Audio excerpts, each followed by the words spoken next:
കലാപങ്ങളില്ലാതെ സമാധാനമായി ജീവിക്കാൻ ഇസ്രയേൽ ആഗ്രഹിച്ചതും പ്രകോപനങ്ങൾ കണ്ട് കുപിതരാകാതിരുന്നതും അവരുടെ ബലഹീനതയും ഭീരുത്വവുമായി തെറ്റിദ്ധരിച്ചവർക്ക് ഇപ്പോൾ ആവശ്യത്തിന് തിരിച്ചറിവായിരിക്കുകയാണ്. തങ്ങൾക്ക് പിണഞ്ഞ അബദ്ധധാരണ അവരിപ്പോൾ ഉപാധികളില്ലാതെ തിരുത്തുകയാണ്. ഇസ്രയേലിനെ പച്ചയ്ക്ക് തീർക്കുമെന്ന് വെല്ലുവിളിച്ചാണ് ഏകദേശം 1 വർഷം മുമ്പ് ഹമാസ് ആക്രമണവുമായി ഇറങ്ങിയത്.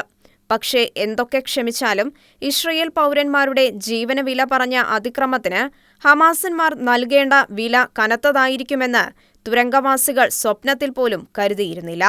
എന്നാൽ ന്യായമായ പ്രത്യാക്രമണം നടത്തിയപ്പോൾ പോലും ഇന്ത്യയും അമേരിക്കയുമടക്കം ചിലരല്ലാതെ ഇസ്രയേലിനെ പിന്തുണയ്ക്കാൻ അധികമാരും ഉണ്ടായില്ല. പക്ഷേ തീവ്രവാദികൾക്ക് നൊന്തപ്പോൾ വല്ലാതെ പൊളിയ അഖിലലോക ഇടത് സ്വതന്ത്ര ഇസ്ലാമികവാദികൾ കളത്തിലിറങ്ങിയത് വലിയ പ്രക്ഷോഭങ്ങളുമായിട്ടായിരുന്നു. അവരുടെ കേരളത്തിലെ കയ്യാളുകളായ ഇടതരും വലതരും ഒരുപോലെ ഹമാസിനായി വാദിച്ചും വാഴ്ത്തുപാട്ട് പാടിയും ചാനൽ ഫ്ലോറുകളിലും സമൂഹമാധ്യമങ്ങളിലും വന്നിരുന്ന ഇസ്രയേലിനെ പുലഭ്യം പറഞ്ഞും ഹമാസിനായി വാവിട്ടുകരഞ്ഞു. പല്ലുകൊഴിഞ്ഞ കമ്മ്യൂണിസ്റ്റ് സിംഹം എം.എ. ബേബിയും സ്വരാജുമൊക്കെ ഹമാസിനെ പോരാളികളെന്നും സ്വാതന്ത്ര്യസമര സേനാനികളുമെന്നൊക്കെ വിളിച്ചു. പിന്നെ ഹമാസിനെ രക്ഷിക്കണമെന്ന് നിലവിളിച്ച് നാടൊടുക്കം ഓട്ടപ്രദക്ഷിണം നടത്തി. ഹമാസിനെ ഓർത്ത് നെഞ്ചുപൊട്ടിയ കെ. മുരളീധരൻ ഇസ്രയേലിനെതിരെ തെറിവിളി തുടർന്നപ്പോൾ ഒരു പടി കൂടെ കടന്ന് നെതന്യാഹുവിനെ വെടിവെച്ച് കൊല്ലണമെന്നായിരുന്നു രാജ്മോഹൻ ഉണ്ണിത്താന്റെ ആഹ്വാനം. മാക്കുറ്റിയും കരുനാഗപ്പള്ളി മഹേഷും ആവും പോലെയൊക്കെ ഹമാസിന് സ്തുതിപാടി ധീരരായ കോൺഗ്രസുകളാകാൻ ശ്രമിച്ചു.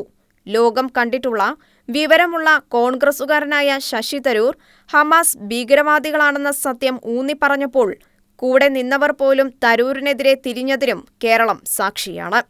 മലപ്പുറത്തെ ഇസ്ലാമിക യുവജന സംഘടനയാകട്ടെ ഹമാസ് നേതാവ് ഖാലിദ് മിഷാലിനെ ഓൺലൈനിൽ ലൈവായി കൊണ്ടുവന്ന് പ്രസംഗിപ്പിച്ചു.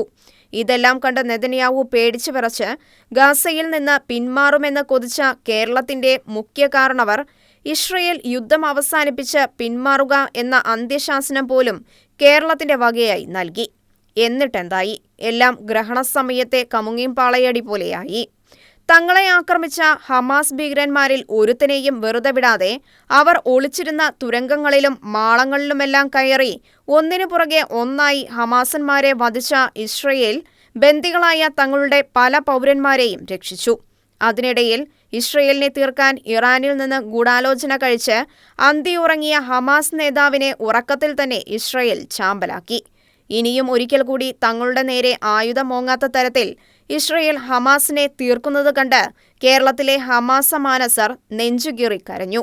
കരച്ചിൽ തുടരുന്ന തന്നെ ഹമാസിനൊപ്പം തങ്ങളെ നിരന്തരമായി തോണ്ടിയ ഹിസ്ബുള്ളകളെയും നസറുള്ള അടക്കമുള്ള അവരുടെ നേതാക്കന്മാരെയും അവരുടെ ആസ്ഥാന മന്ദിരങ്ങളെയും ഇസ്രയേൽ തകർത്ത് തരിപ്പണമാക്കി.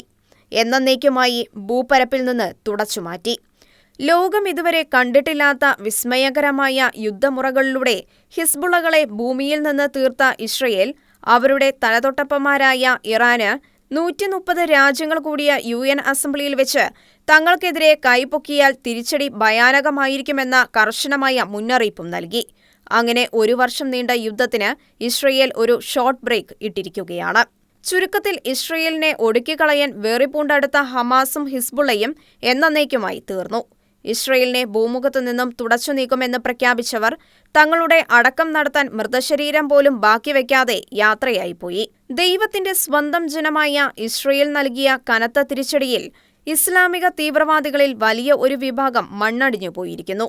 തീവ്രവാദ പ്രീണനം കൊണ്ട് വോട്ട് ബാങ്ക് ഉറപ്പിക്കാമെന്ന് കരുതി കേരളത്തിലിരുന്ന് ഇസ്രയേലിന്റെ നാശം സ്വപ്നം കണ്ട് മനക്കോട്ട കെട്ടിയിരുന്നവർ ഇനി എന്ത് ചെയ്യുമെന്നറിയാതെ പുരയ്ക്കകത്ത് കയറി ഒളിച്ചിരിക്കുകയാണ്. എസ്തേറിന്റെ പുസ്തകത്തിൽ ദൈവപുരുഷനായ മൊർദെഖായിയെ കൊല്ലുന്നതിൽ പരാജയപ്പെട്ട ഹാമോട് അയാളുടെ ഭാര്യ അവൻ യഹൂദ ജനതയിൽപ്പെട്ടവനാണെങ്കിൽ അവനെതിരെ പിടിച്ചു നിൽക്കാൻ നിനക്കാവുകയില്ല, നീ അവന്റെ മുൻപിൽ വീഴും തീർച്ച എന്ന് പറഞ്ഞത് ഇപ്പോൾ അന്വർത്ഥമായിക്കൊണ്ടിരിക്കുന്നു. അതിനാൽ തീവ്ര പ്രത്യയശാസ്ത്രങ്ങൾ വിഴുങ്ങി ജൂതനെ വെറിയിൽ ഡെത്ത് ടു ഇസ്രയേൽ പറയുന്നവരും തീവ്രവാദികൾക്കു വേണ്ടി വീരവാദ ചർച്ചകൾ നടത്തുന്നവരും 4 വോട്ടിനു വേണ്ടി ഹമാസന്മാരായവരും ചരിത്രം നൽകുന്ന പാഠവും മനസ്സിലാക്കി ഇനിയെങ്കിലും സുബോധമുള്ളവരാകുക.